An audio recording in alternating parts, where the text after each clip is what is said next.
بسم الله الرحمن الرحیم. د خبرونو سرټیکی.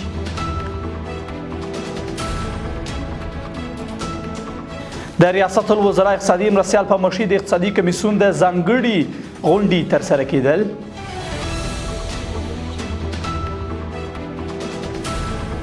د سرحدي پولیسو د پوځي مرستیال او د قزاقستان سفیر ترمنځ مهمه لیدنه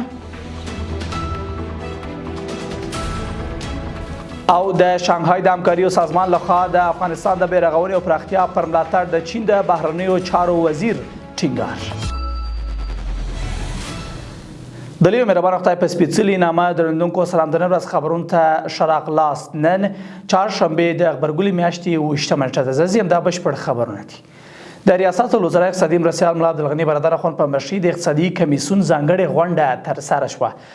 په دې غونډه کې د اوو زونونو د والیانو له لوري پر وړاندې شویو موضوعاتو بحث وشو. په یاده غونډه کې په هیواد کې د بیکاري د کچې راکمولو، د اقتصادي پروژو د ښه او پر وخت تطبیق، د صادراتو او وارداتو لپاره د اسانتیاو رامنځته کولو، د خامو نفتي موادو د تصفیې، هیواد ته د واردېدونکو درملو د مجازو اقلامو د لیست د پراختیا، د صنعتي ساحو د نقشو د ژر ویزه کولو، د امارتي ځمکو د اجاري بهیر د تنظیم او همغږي، د صادرېدونکو غوښو د بیو د لوړوالي او د صادراتو پراختیا او یو شمېر نورو مهمو موضوعاتو په اړه بحث وشو.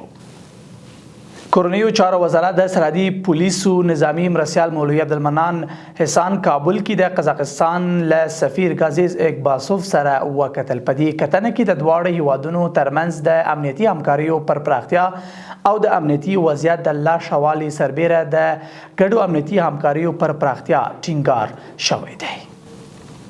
بل خبر د کډوالو او رسیدونکو چارو وزارت د بشري مرستو د همغږۍ له مؤسسې سره د 1,811,180 ډالرو په ارزښت د همکارۍ هوکړه لیک لاسلیک کړ.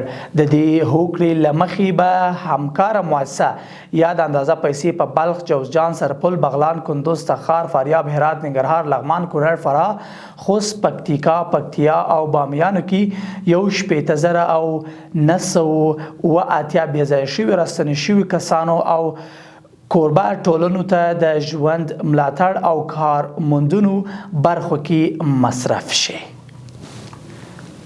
او وروستۍ خبره چې د چین د بهرنیو چارو وزیر وانګ یي د شانګهای د همکاري سازمان د جوړېدو 25مې کلیزې نمانځنې مراسم کې د افغانستان د بیرغونې او پراختیا برخه کې د دې سازمان پر ملاتړ ټینګار کړی. د چین د بهرنیو چارو وزیر ویلي چې د شانګهای همکاري سازمان باید په منځني ختیځ کې د تلپاتې امنیت د تامین او د سولې او ثبات د پیاوړتیا او د افغانستان د بیرغونې په بهیر کې فعال رول ولوبوي.